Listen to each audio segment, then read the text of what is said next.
What's up, Benjamin? What are you bobbing about? What are you listening to? Agua? Man, I don't have any agua. there's always music in my head. Not There's really, music but in your head. Is the um, song "Whoop That Trick"? Is that the song? Did, yeah, I did remember Whoop That Thing from Lauryn Hill. yeah, which is I think that's the reference with just the whole Steph Curry Memphis, like that's what they got in the stadium in the arena yesterday because Steph was saying, didn't you see that story? No, I completely Uh, missed it. no, I mean I mean, I'm sure you saw that the Grizzlies absolutely hammered the Warriors this morning or It last night, surprised whatever. me. It was 40 points or something, right? Yeah, 55 at one point. And Oh, shit. apparently the story behind that was that Steph in some interview before had come up with the slogan like "Whoop that trick," like that's what we're gonna do in Memphis tonight. Ah, And the whole arena, when they were down 50, was singing "Whoop that trick, whoop that trick," and really? and at Draymond and Steph, and Draymond is like throwing his shirt around and trying to like angry, all angry and whatever, and Steph. So yeah, did not Well, go that well. if you play with fire, right? Yeah, and then without Ja as well, so it's Yeah, not. that surprised me. I Yeah, thought maybe the Warriors will be like, hey, let's close that thing as soon as possible. Ja is out. Who knows when he's gonna return? Sometimes they make these surprise comebacks. But I mean, now the next game has to be it for the Warriors. I mean, yeah. playing at home, that's the closing one. If you go to Game 7 and have lost two games to the Grizzlies without Ja, And tricky. then it's in Memphis. Remember, like even game one, I think they just about won it. It was like last second Ja missed the layup. I mean, it was a tough shot, but did win another game on the road in that arena. Man, I don't Yeah, see it. so Yep. bad. Um, what else? Anything we need to talk about before we start? Anything major happening? No, not really. It's jump in. Oh, actually, it's me this week, right? Who is to kick it Yeah, off? go for it. Okay, so we start off with. Actually, we don't start off in golf. Let me adjust the page. But we start off with Dustin Johnson, who's the man in picture, who is invested as part of a round in OxeFit. It says 35 million, but they raised 12.5 million, sorry, last year. So they're about 20 odd million, 22.5 million that has come there this year. So they've got Dak Prescott, who's the Dallas Cowboys quarterback, and Dustin Johnson, of course. What is I mean, lots of quotes about Oxford is super interesting, and I've used it, and it's great. Of course, what else would the investor say? But this is what Oxford is. It's a pretty serious looking device. Who this thing in their house? I mean, I, maybe actually, yeah, maybe you could fit this The in Rock, your living maybe. room, Ben. The Rock, maybe. But yeah, my little hotel rooms that I jump from one to the other. There's no way this is getting into that. I'm not even mentioning that Um, you have a different background again. I'm not even mentioning it anymore. I mean, this background, I mean, this is very Berlin, right? Yeah, This I is know very where it is, but they underground. keep changing it, Yeah, so it's not even yeah, worth the and story. no, yeah, which is why I'm saying it's not worth for the audience. But yeah, you should know. I'm in Berlin. It's a very underground kind of brick and pipes and all that feeling. But yeah, this is the product. It's a big fitness device. It obviously combines it's strength-based fitness, so weight training, and it has some AI algorithms which will give you um, opportunities to maximize your potential and achieve peak performance. All these things that we've heard. Yeah, so it's got a screen in there, and it's got this huge console that you're interacting with on bands and weights and things like that. So that's the that's the first big funding round of the week. Number two is Midnite, which is a esports betting platform based out of London. They raised 16 million. Who are the investors here? No names that I know of, to be honest, or at least that we are familiar with on in terms of sports tech investors. The Rain Group is the only one that I can say, but yeah, what will they do with this money? They will launch, they will enhance their sports book. They will add some modes. They will have a casino offering. Yeah, I mean, this is This is what Midnite is about, epic ways to win for your favorite games, esports and sports. So all you betters, this is another place for you to do that. And the last big story was a story from Barcelona, actually. So always nice. I don't know why I'm very partial to Spain, as you know. So this is a Barcelona-based startup called Freeverse, which raised 10 million, and all about NFTs, which, of course, Ben, you know all about. That's the team. Yeah, NFT sales, blah, blah, blah. I just wanted to give a quick shout out. There's absolutely zero chance that he knows this is happening. But Avi Maya, who is the CEO of Travel Perk, is somebody that I met in Barcelona through a friend. He's a really cool guy, and I found his name on there. So hey, Avi, congratulations on the investment. But more familiar names, of course, Mario Götze and the CEO of OneFootball, Lucas von Kranek. Yeah, and Freeverse will be all about creating living assets, NFT, living NFTs, which is really dynamic. We actually covered this a couple of weeks ago. All right, Ben, which one do you want to talk about? The first and the third. The first one surprised me. I mean, you said it's a massive device, and it sort of feels like I wouldn't say Peloton for X, but those massive hardware fitness products. I thought the time for them is over now, especially in the times when Peloton is heavily struggling. I mean, they're basically running out of cash at some point. There was also some news this week. So Yep. that news surprised me. That's just my comment on this one. And the last one, I didn't really get what they're doing. The Freeverse. What kind of NFTs do they have? I think it's similar to the at least my understanding. Maybe I'm wrong as well, but it was the living NFT. I think we talked about it. Was it last week or something? Who was doing cards which are live and they're constantly updated rather than just one image. And the NFT also evolves with time. And So living it's more the living assets. technology behind. It's not Yeah, a specific project. yeah. I mean, I think this is the company that will launch NFTs like Okay, that. Yeah, understand. that's the type of NFTs that they will focus on, and especially given and Lucas's name and OneFootball's name being associated is an interesting one to me. As we know, they have their own recently launched NFT offering, OneFootball. So maybe this company will be working with them in some way. I mean, there might be a conflict of interest there, but yeah, the two names that stood out for me were Mario Götze and Lukas von Granach. Götze because he invested in FanCurve as well with André Schürrle, who's not in this round apparently. So it seems like Mario Götze has a thing for Web3. And yeah, Lukas von Granach for some reason. Yeah, he's diving into Web3 right now, it seems. These are my only Yeah, comments. actually, I saw this story on Mario Götze's LinkedIn this morning. That's how I saw the news. He was like very actively pushing it and saying, "Oh, very cool to be part of this round." Blah blah blah. So yeah, he's clearly making some noise there.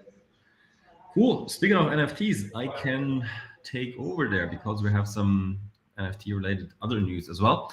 Coming from the fantasy sports world, one new entrance, one existing one that expands, and big names. First one is DraftKings launching their first NFT fantasy football game. So basically, what Sorare is doing for soccer so far, we come back to that in a moment. DraftKings is now doing with a new product that is called Rainmakers. Rainmakers football. There we go. So it's pretty straightforward. Build your roster through NFP pack drops, set up your fantasy lineup, and of course you can trade them as well. And then at the end you can win scarce NFTs or exclusive prizes. So basically, pretty much the same mechanics that Store has been using. So you can collect cards with different rarities and all that. Of course, you got to pay for them, and then participate in fantasy sports. And in Rainmaker's case, this is American football, and they have, as they say, a partnership with the NFL Players Association. That is always a special, how do you say, separation when it comes to the rights. You can either negotiate with the league and or the Players Association.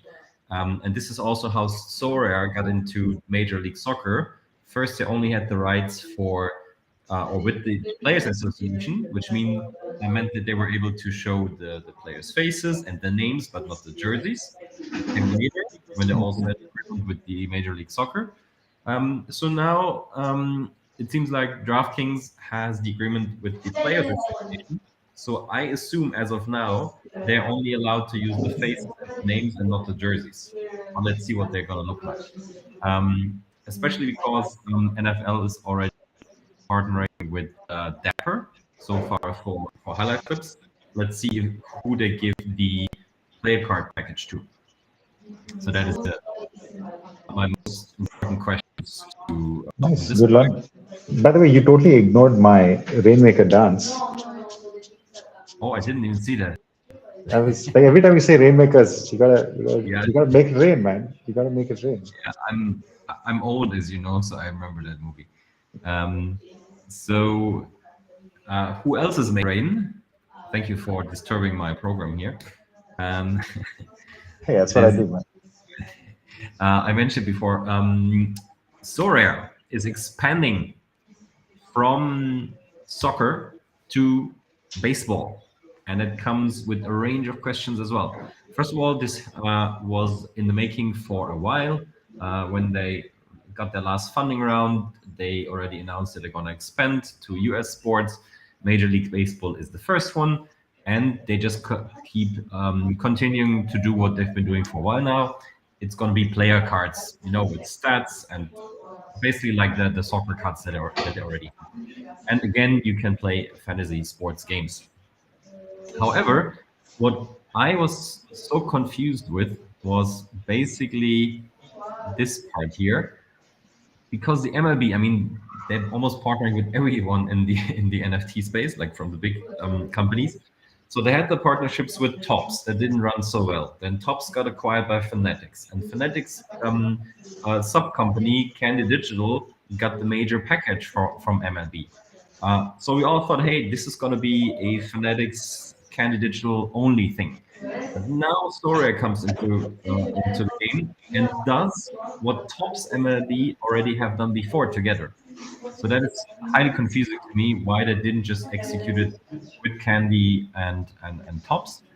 So they're giving it to a next, let's say, an external or next partner. So long story short, MLB player cards are gonna be published on Sorare. Maybe because they say, hey, this is the fantasy sports license. Maybe they'll have a second one, which is legally a different bucket or something like this. I don't know. But it was interesting news. I think breaking today, so we're absolutely up to date. What are your thoughts on it? I mean, obviously, you know about this. I didn't even think of all those layers about the who is doing what with who. You know it much better than I do. Um, at the core, especially because I'm a fantasy sports fan and I play quite a bit of it. I think this is interesting. I mean, especially the DraftKings one, they're good at fantasy sports. That's how they built their fortune and wealth. So I would maybe expect some interesting gameplay and stuff. I would probably give it a shot. Yeah, I haven't played the Sorare one yet, um, but maybe I'd give it a shot. Yeah. I haven't logged in ages. I've maybe even a year ago was the last time that I logged in. So maybe my few cards are worth a lot now in the best case. Maybe, Or not. maybe. I think your apes are probably worth a bit more. Let's leave it at that. Who has apes here? Who's ape? What ape? Who's aping in? What? All right. Next story. We are going to Go move for it. to soccer, and I very consciously use that word instead of football, which but we'll come to that story in a bit. Man City and Liverpool are trialing impact monitoring mouthguards. Not much detail on this story, to be honest, but I just thought it is an interesting addition. Basically, the Manchester City and Liverpool are having their women's teams and some youth teams wear these mouthguards, which will have some sensors, which are basically to monitor any sort of trauma, any sort of concussions to the head, which we sustain after heading balls in practice, during practice. So yeah, if the ball is too hard, or if you come at it with bad technique or something, you can injure yourself. So this is what the Mouthguard will look to monitor. Yeah, so in fact, this is something that has happened before, that there are now more restrictions on who should be heading football. At younger ages, it is not allowed anymore as per the English FA. The NFL has been taking this topic very seriously. So yeah, it's just a good effort from the two Premier League clubs. Interestingly, they haven't announced who the partner is, as this article says, that Prevent Biometrics was a partner for, or has been a partner in the past of some other trials like this, but for this trial, names were not disclosed. But yeah, again, I keep hating to see it, but these are the two teams which are leading on the pitch, who are leading in all these interesting topics. I never see Man United's name, anything connected to sports and innovation. You always see Man City's name. It just goes to show that this club is really thinking in a lot of new and innovative ways. Can you get on the website from the biometrics company? What was it called again? Prevent Biometrics? Prevent Biometrics. That our audience can see what this mouthguard looks like. Yeah. Is Prevent Biometrics. Okay, so Oteki is telling me that I need to start paying. But for now, yeah, this is the, I mean, this is an image of the sensors. Let's see. Yeah, so this is the actual company's website. But yeah, it's like a normal mouthguard that you see that you might have used, or there's the you see all the time, except that it has data that it is passing on to whatever device. Maybe I'll play this video if that'll help. Usually, these videos, a lot of people talking and they don't really show the device. Yeah. Yeah, footage. okay. Wow. Helmets get bashed in. Okay, I mean, basically, you get the idea. There's some tracking that's going on. I mean, first of all, I think it's fairly common in the NFL and also the NBA to wear mouth guards. I can't recall too many soccer players wearing them, at least not that I know of any. But I think it makes a lot of sense, obviously. And like it's mentioned in the article, I mean, if you do your headers regularly, that has an impact on your head, obviously. And so just to make that data transparent, I think first of all, wearing one probably makes sense. Secondly, making that data transparent is a step forward, and then see what you can make out of it. I think it's not, you won't improve performance, but you definitely prevent injuries or long-term struggles, even though that is less common in the soccer world than it is in the football world, I would say. Yeah. Ben, I know in Germany it's a big thing. So I'm sure you play lots of football or soccer as a kid. Did you do a lot of heading drills and spend a lot of time heading the ball? I always avoided the headers. Avoided them. Okay, fair. Yeah, I don't know. Might have helped. Might have helped. No, the other thing I wanted to say quickly, and I'll move past this, is that I learned a lot about the origin of the word soccer. We know that soccer comes from association football, but in my head it was always that this term originated in the US, and that's why the Americans call it soccer, and everywhere else it's football. Actually, it's a very British term. It was called soccer, football, and rugby football. Association football and rugby football. Those are the two types of football, because if you go into the history of how football evolved, rugby and football were close together. So the term soccer is actually a very British term. Something that I was. I don't believe you. Stop talking. Yeah, man, you look it up. Look it up. Okay. Keep it moving. You're not interested. Look at this audience. Okay, go. No, I like it, but yeah, I continue. But it's interesting. Yeah. Anyway, association. Yep. Staying in the soccer world, so to speak, Green Park Sports, a company that we've been featuring 1 or 2 times already with their recent funding round and maybe some other partnership, have something coming up with La Liga and all the 20 clubs in there. So what they're gonna do is they are gonna give you a locker room with jerseys, and all of that is NFT based, of course. So Green Park Sport, as you might remember, is a company that's offering a metaverse, a sports metaverse. And of course, in there, you would like to, you want to look good, you want to represent your team, your fandom, because it's a sports metaverse.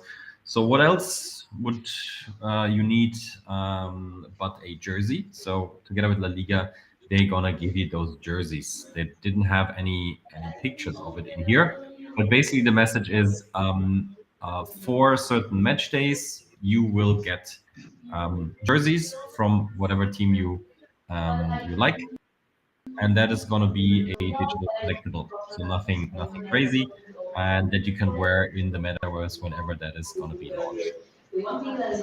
Trying to find a jersey, but I don't find any. But it looks pretty cool, to be honest. Yeah, that is basically the news between the two of them. Um, Again, asking you, would you get a Man United virtual from Qatar?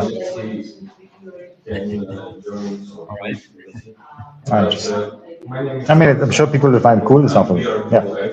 And then also connected to that, also staying within virtual worlds, Real Madrid has launched one that is supposed to unite all Madridistas around the world. So it's a 3D world, obviously, and you can walk around in it. Right now, it's only available on Android, so I couldn't test it. So maybe you have to do it at some point. But what I did is that I was doing a Google search to show you what it looks like. So I don't know, if you look at this picture, you can walk around the Bernabeu or the trophy room, or yeah, that's basically it. Yeah, so it's about checking out your favorite team in yeah, the holy rooms of the stadium and the surrounding area. So it's basically like the old stadium visit, stadium tour, but you can do it virtually, and of course they're gonna call it metaverse now. So that is what Real Madrid doing. So both, interestingly, both news are coming from Spain. You can get your jerseys in a digital world, and you can also tour what you already know from your fandom in being a Madrid fan. Yeah, would you then rather do a virtual tour of the Old Trafford, even though you have seen it in color and it's all glory now? I still haven't seen the museum, so that I will do. I will definitely do that in person. Yeah, hopefully pretty soon. But no, I mean, the a virtual tour, yeah, these are interesting experiences. But as you rightly said, this it's not really metaverse. These are put on a set of VR glasses, and you like this kind of stuff has been around forever. There is a new name. Maybe it is rendered better. Technology has got better. It looks better. It feels better. Those kind of things. But it's just a better version of something that already existed. I would Yeah. agree. But interestingly, I don't know if you saw there was a news story, or there was, it keeps flying around, of people who left the Bernabeu early from the Man City Madrid game, and like Madrid socios, like people who like season ticket holders and stuff, had just left the stadium. And of course, No. Madrid equalized, and there's of course extra time, so all these guys standing outside the stadium, literally like crying, screaming, kicking at the gate, like let me in. It's unfair. Like they're shouting at nobody because there's nobody there. Like it's shame on you. It's unfair. Let me in. And like it was pretty funny. Like lessons learned. I never leave your seat early. Like where do you got to go? You're in the stadium. Where do you got to go? Yeah, and you just don't deserve it anymore to go back in if you left your team, basically. Get out of here. Get Speaking out of about here. leaving teams, Ooh, Mr. Penkard with the mega segue. Yeah, this is the top story everywhere right now. This is a pretty serious thing to happen. I mean, this is a 30-year association that has just been brought to an end. FIFA and EA Sports have ended their decades-long video game partnership. So EA Sports, as you can see from that title, oh, what? Oh, come on. Can you see this now? New let me York try. Times. Maybe I can. Yeah, if you can pull out the story. Actually, I can try to pull it out from another window.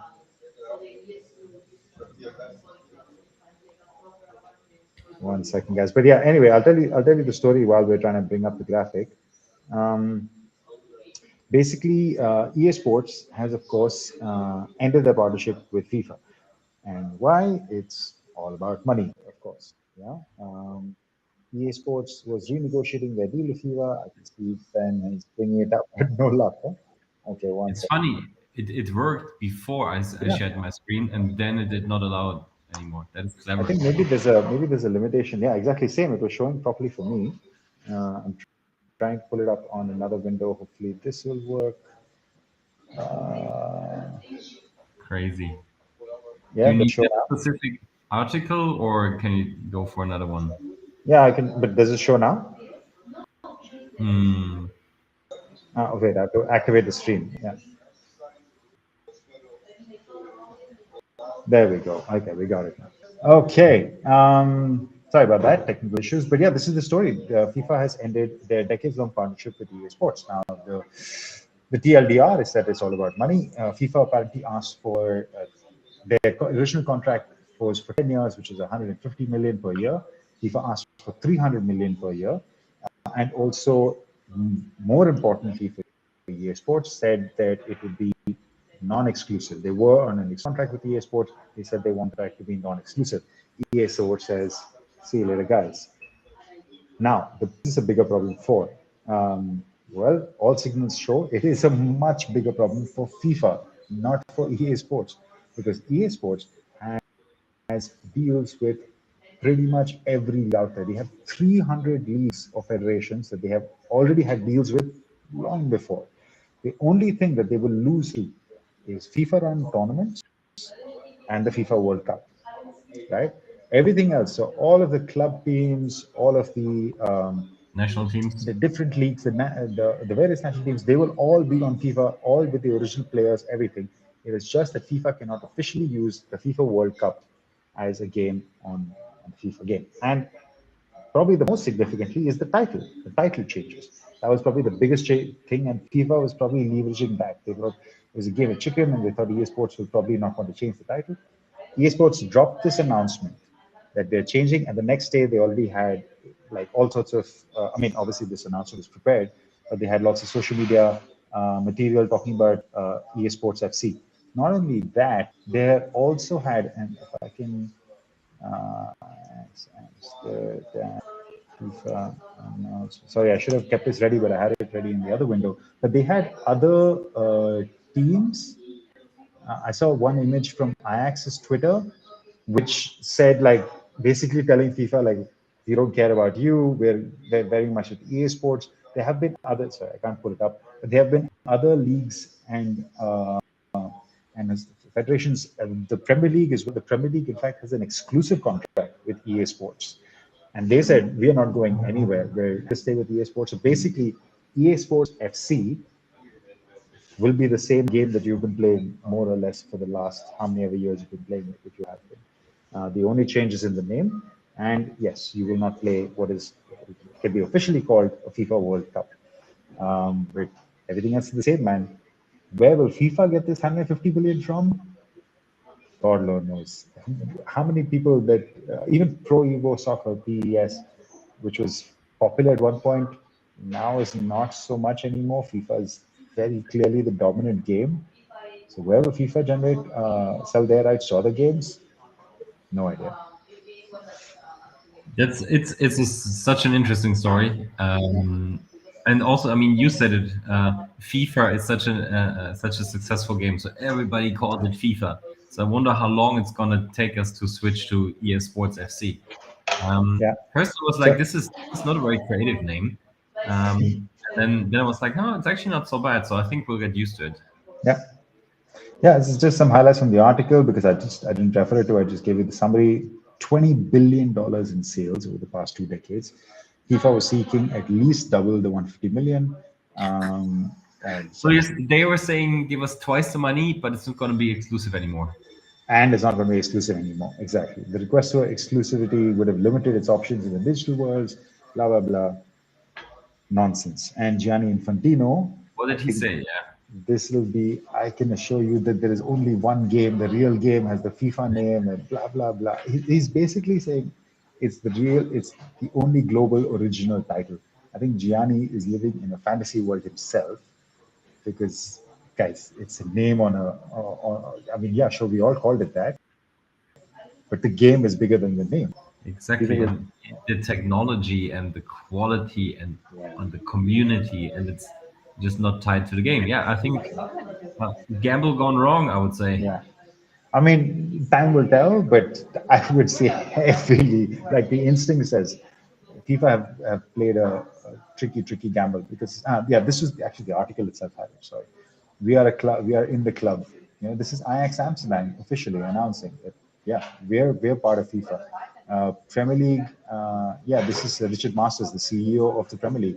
EA Sports is a long-term and valued partner of the Premier League. We look forward to continuing to work together. So, and there's no question that the game or the original partners of the FIFA game, they will stay with the game. Uh, FIFA can launch some other game, they'll find another partner, some sort of game developer, And where they they have compete with way the more original. money for the licenses now. I mean, also Yeah, important. yeah, exactly. FIFA saved, I think they just saved FIFA a bunch of money. That's all that's happened here. So Absolutely. FIFA saved EA Sports a bunch of money. Yeah, that way. Sweet, interesting. Good news or interesting news. Yeah, sorry, I think it just got a bit noisy at my end. I hope you can hear me clearly. Yeah, we're used to it by now. Cheers. Thanks, Benjamin. All right, that's the week. Thing with Pedro is, Pedro, no word from him. yeah, maybe he switched to a bi-weekly rhythm now. Maybe, or maybe he just got he's trashing all his FIFA game CDs. He's Could like, be. yeah. Sweet. Then Yep. that's it for today, guys. Thanks for watching. Speak to you next week.